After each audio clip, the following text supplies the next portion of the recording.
Outro aside, I'll figure it out eventually, but the fact of the matter is, we break in right now with some AEW news, and I just want to say my AEW thoughts are that AEW Collision is establishing its own identity from the outset, and it's props to AEW for allowing Collision to establish its own identity from the outset. And you may ask, how is Collision establishing its own identity?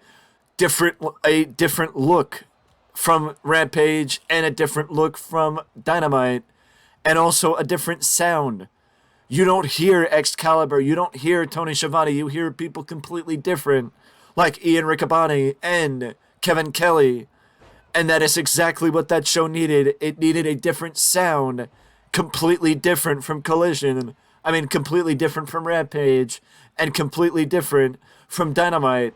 I'm not saying that Collision. I mean, I'm not saying that Tony Schiavone or Excalibur are bad commentators. They're not bad commentators. I'm just saying that if you hear them again on the same show, it just feels like Dynamite. It'll just feel like Rampage. It won't feel like its own show. And that's why having Riccaboni and having Kevin Kelly, which Kevin Kelly is gone for the time being with the for his obligations with the G1 Climax, as Riccaboni is now going to be on AEW Collision for the foreseeable future, while Kevin Kelly is fulfilling his obligations to New Japan as the commentator for the G1 Climax. I, for one, don't mind, as Riccaboni is one of the more underrated commentators in professional wrestling, in my opinion, and he is a solid partner to Nigel McGuinness, in my opinion. And I think that Riccaboni deserves to be featured on a nationally televised program. Hell, I think Caprice Coleman does as well, but that's beside the point. You know, the fact of the matter is, I think AEW has done well with Collision thus far, and should just keep on keeping on, because they're going in the right direction with Collision, in my opinion.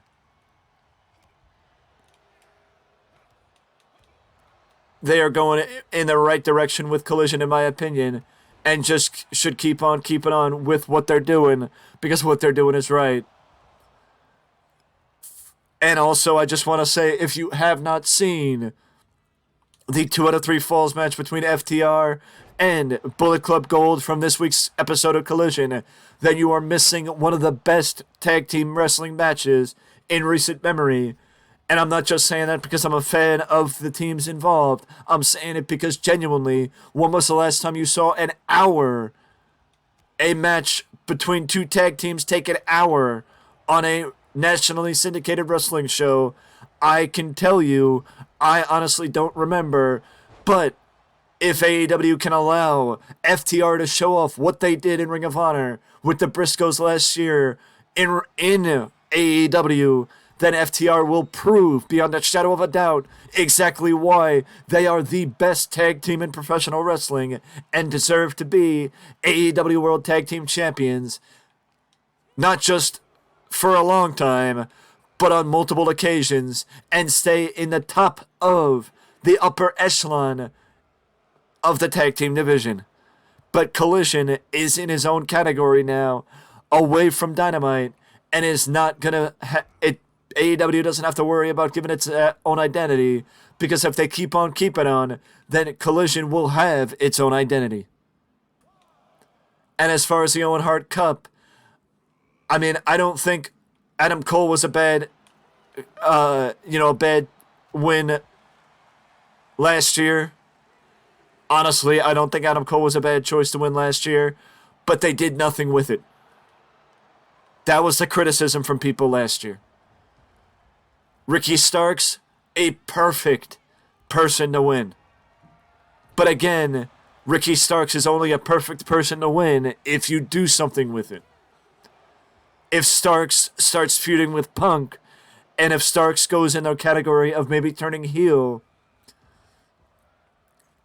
even though I think at this point Punk may be a borderline heel, I don't know, but the fact of the matter is, my point is that you need to do something with those guys that win the match, because if you don't, it makes the tournament mean less.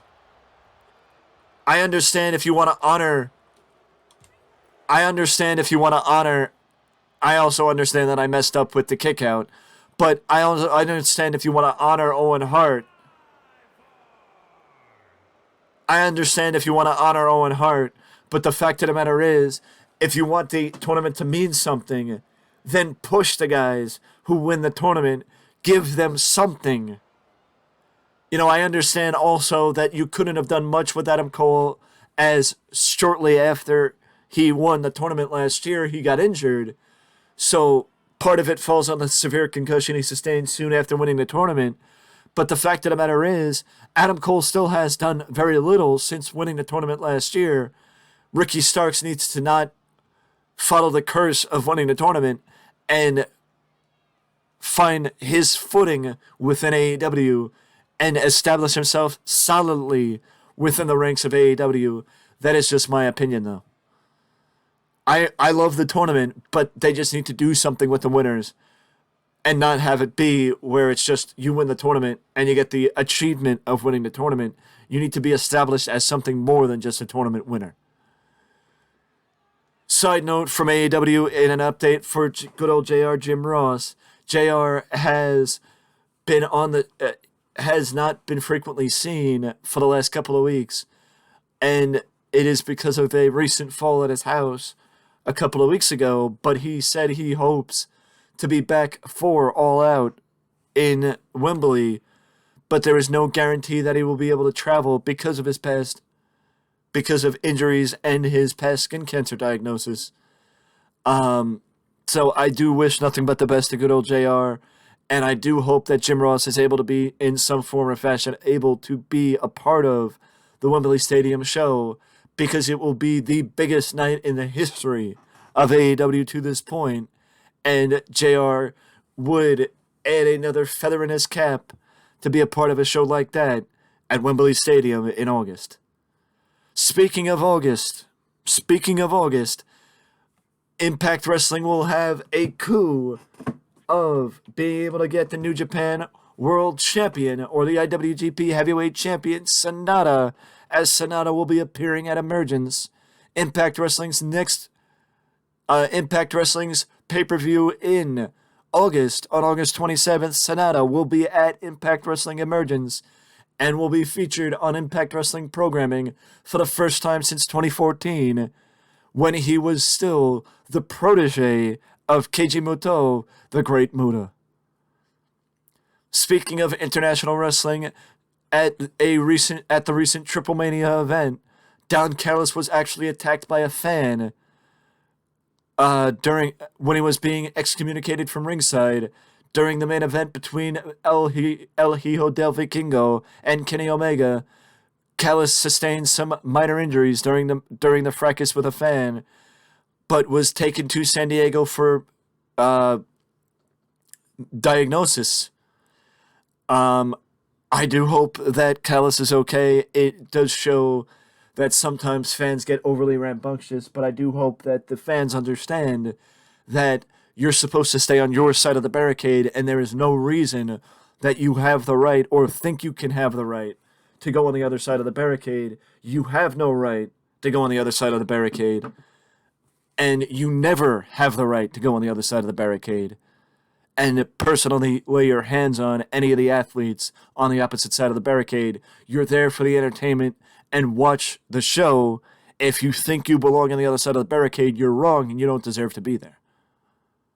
That's my opinion, and I strongly believe that you have no right to get on the other side of the barricade. There is no reason for you to get on the other side of the barricade, and if you want to get on the other barricade, if you think you belong there, if you think you have the right to go on the other side of the barricade, you don't belong at the show. And you deserve to be banned and excommunicated from the event because you're wrong. There's no excuse for that. But before I go on a 10-minute tangent about that, let's jump ahead to a potential meeting taking place between Vince McMahon, Nick Khan, and Triple H.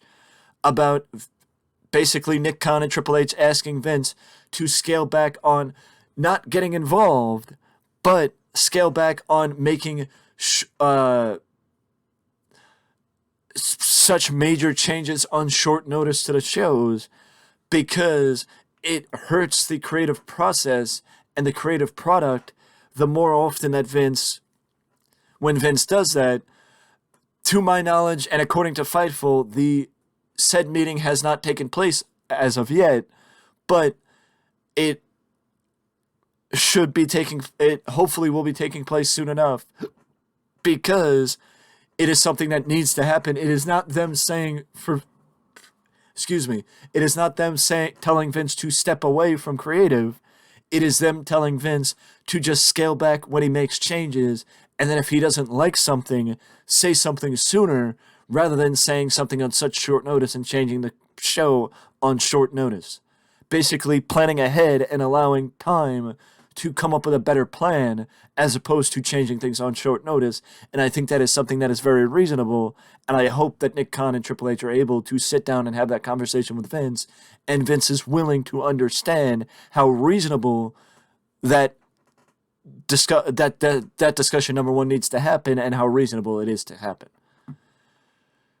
But also, I'm not going to break down the G1 Climax much, but I just wanted to give an update that the G1 Climax is in full swing at this point, and it has just gotten underway with the